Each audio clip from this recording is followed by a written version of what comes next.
বিধায়ক ডক্টৰ পৰমানন্দ ৰাজবংশীৰ মহানুভৱতা দুই বুথ সভাপতিৰ জৰিয়তে দুৰ্ঘটনাত পতিত লোকলৈ হুইল চেয়াৰ প্ৰদান। দুৰ্ঘটনাত পতিত হৈ গুৰুতৰভাৱে আঘাতপ্ৰাপ্ত হোৱা ব্যক্তি এগৰাকীক চলাফুৰাৰ সহায়ক হোৱাকৈ বিধায়ক ডক্টৰ পৰমানন্দ ৰাজবংশীয়ে আজি এখন হুইল চেয়াৰ প্ৰদান কৰে। বিৱৰণী অনুসৰি যোৱা 2 মে'ত চিপাঝাৰ চেঙেলেজাৰ গাঁও পঞ্চায়তৰ চমুখা গাঁৱৰ প্ৰাক্তন পঞ্চায়তৰ সদস্য তথা সমাজ সংগঠক ভূমিধৰ চহৰীয়াৰ দীঘিৰ পাৰত এক দুৰ্ঘটনাত পতিত হৈ গুৰুতৰভাৱে আঘাতপ্ৰাপ্ত হোৱাত GMCHত চিকিৎসা কৰা হৈছিল, যাৰ পিছত উন্নত চিকিৎসাৰ বাবে প্ৰাইভেট হস্পিটেলতো কিছুদিন চিকিৎসা গ্ৰহণ কৰি ঘৰলৈ আহে। কিন্তু দুৰ্ঘটনাত পতিত ভূমিধৰ চহৰীয়াৰ কিছু পৰিমাণে সুস্থ হৈ উঠিছে যদিও উঠা বহা খোজ কাঢ়িব নোৱাৰে, যাৰ বাবে চলাফুৰাত অসুবিধাৰ সন্মুখীন হোৱাৰ সময়ত বিধায়কৰ দৃষ্টিগোচৰ হোৱাত বিধায়ক ডক্টৰ পৰমানন্দ ৰাজবংশীয়ে তৎপৰতাৰে সমাজ কল্যাণ বিভাগৰ পৰা এখন হুইল চেয়াৰ ব্যৱস্থা কৰি কুমাৰপাৰা আৰু নাওপোতা চমুখা বুথৰ সভাপতি শামছুল হক আৰু নাৰায়ণ ডেকাৰ জৰিয়তে আজি ব্যক্তিগৰাকীৰ বাসগৃহত প্ৰদান কৰে। অনুষ্ঠানত অৱসৰপ্ৰাপ্ত প্ৰধান শিক্ষক হৰিচন্দ্ৰ শৰ্মাকে ধৰি ভালেকেইগৰাকী গণ্যমান্য ব্যক্তিৰ উপস্থিতিত চহৰীয়াৰ আশু আৰোগ্য কামনা কৰি বিধায়কগৰাকীৰ সহায়ৰ শলাগ লয়। ইফালে যন্ত্ৰণাত দিন ৰাতি অতিবাহিত কৰি থকা দুৰ্ঘটনাত পতিত ব্যক্তিগৰাকীক বিধায়কে হুইল চেয়াৰ প্ৰদান কৰি মহানুভৱতা প্ৰদৰ্শন কৰাত গাঁওখনৰ সকলোৱে প্ৰশংসা কৰিছে। চিপাঝাৰৰ পৰা ইন্দ্ৰদুল হকৰ ৰিপৰ্ট AIN লাইভ। আমি বৰ্তমান ভূমিধৰ চহৰীয়া চমুখা গাঁৱৰ ভূমিধৰ চহৰীয়া ঘৰত উপস্থিত আছোঁ।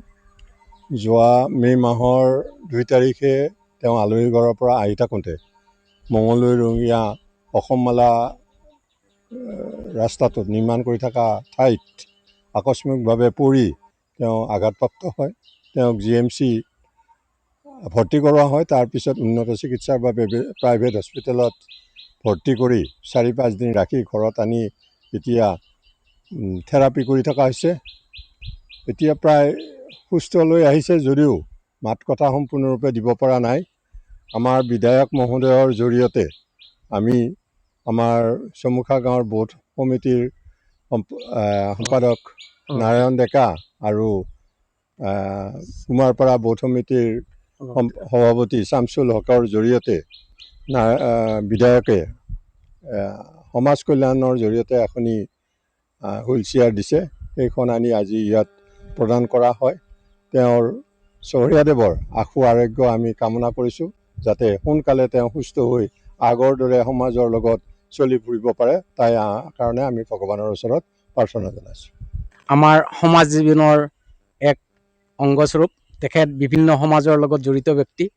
তেখেত যোৱা মে' মাহৰ 2 তাৰিখে দীঘিপাৰাত আমাৰ অসমমালাৰ নৱনিৰ্মিত ৰাস্তাটোত তেখেতৰ আকস্মিকভাৱে এটা দুৰ্ঘটনাগ্ৰস্ত হয়।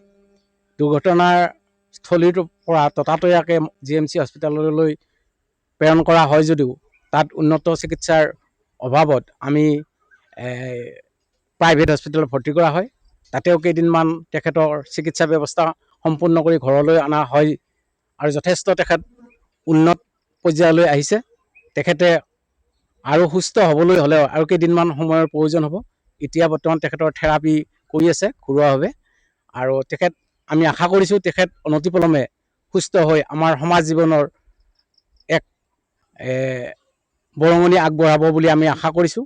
আজি বিধায়ক মহোদয়ৰ জৰিয়তে আমাৰ সমাজ কল্যাণ বিভাগৰ পৰা এখন হুইল চেয়াৰ আমাৰ জৰিয়তে প্ৰেৰণ কৰিছিল। আমি সেইখন তেখেতক আমি ইতিমধ্যে অৰ্পণ কৰিছোঁ।